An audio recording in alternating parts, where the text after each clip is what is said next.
Surely every member of our society is entitled to say to a place at the table, to education, to decent health, shelter, and surely it is the most basic job of government to affirm that without apology or excuse, and simply to deliver. A government that drove its agenda from coherent policy, one that has a clearly articulated purpose, and that engenders an enthusiasm for a better society would, for example, always be as concerned about the dignity and social importance of work as it is about productivity. And I mention this in terms of joining the dots of policy, and I'll give you one example. In Western Sydney, where I live, I work at Parramatta. It takes me about 15 to 20 hours a week travel time to work at Parramatta. Now that's a bit of a choice on my part in terms of where I live, and I have, because of my salary, I have options. But from my staff, it doesn't. They live much closer than I do, but they're still spending somewhere between 10 to 15 hours a week travelling to work. In joining the dots, what I'm suggesting is what we haven't realised is that the work that unions have done for the last century of working conditions and working hours have been obliterated in Western Sydney by the sheer reality of travel to work. All those industrial gains about hours of work have been lost effectively by those hours being substituted by being spent in trains, buses, cars, or on the M4. In effect, we need to join the dots as to what industrial activity means and what a generally connected role and understanding of the impact of work on people's lives is. In a government of the type I'm talking about, in a progressive agenda of the type I'm talking about, it would never reduce the recognition and protection of human rights to some esoteric battle between the Parliament and the courts, two institutions of power, let's face it.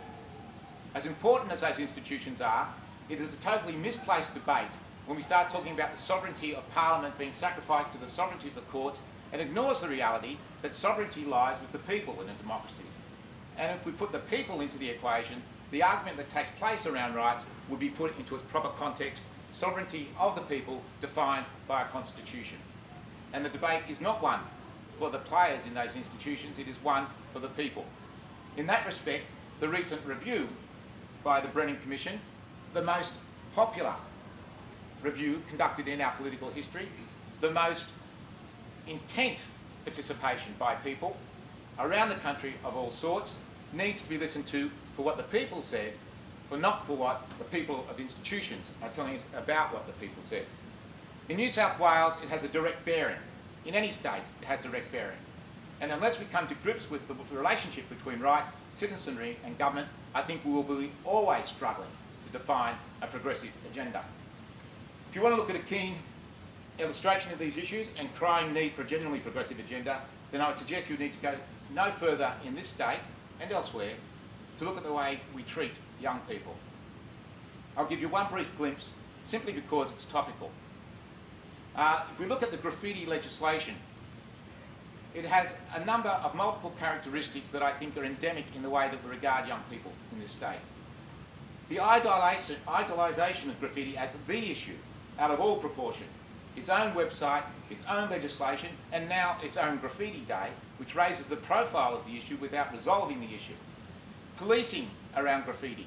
Young people in this state, and I know Kristina nobly tried to defend this on radio during the week, I heard, but policing when it comes to young people in this state is a multiple issue. It's a multiple issue. We know that the bail laws in this state mean that more and more young people are being criminalised and interned. We know that through the government's own recent report, the Minister for Youth, Graham West, recently released its own research saying that, saying that young people in detention has absolutely no benefit in terms of their relationship back to society, recidivism, deterrence, or price. In fact, it's less in terms of price than putting them into community. The legislative regime that relates to it, again, is an illustrative because it is reversed. It is not simply about graffiti, it is about the application of justice. It reverses the onus.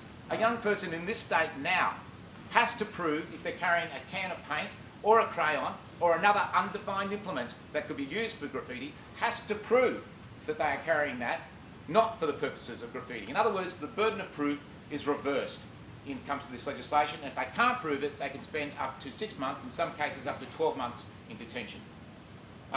Greater than for a number of other crimes.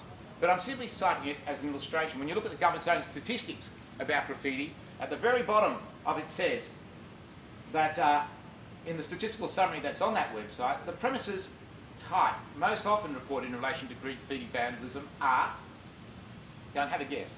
Where do you most often find graffiti? No?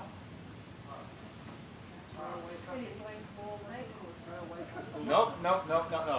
The premises on which we most often find graffiti, and I'm about to wrap up, Tim, are educational premises. Join the dots. Why do kids deface educational premises? Would it have something to do with the fact maybe they don't actually like it? Maybe they're saying something about it? 15 to 19-year-olds in this state, there are something like 19% of them not fully engaged in work, not fully engaged in education. In this state, youth unemployment post-GFC is anywhere between 15 and 30%, depending on what district you're on. Children in this state are constantly being pulled over by the police. And we have a situation where they are resenting the way they're treated. If we want a progressive agenda, we have to tackle those at their very core. And if we want a progressive agenda, there's no better place to start than with education, education, education. And it's not a question simply, as good as it is, and it is, really good developments around some of these policies about raising the school leaving age, but you raise the school leaving age and it has to be accompanied by greater options, not narrowing of options. You don't raise the school leaving age and then deny them access to TAFEs and alternatives and jobs.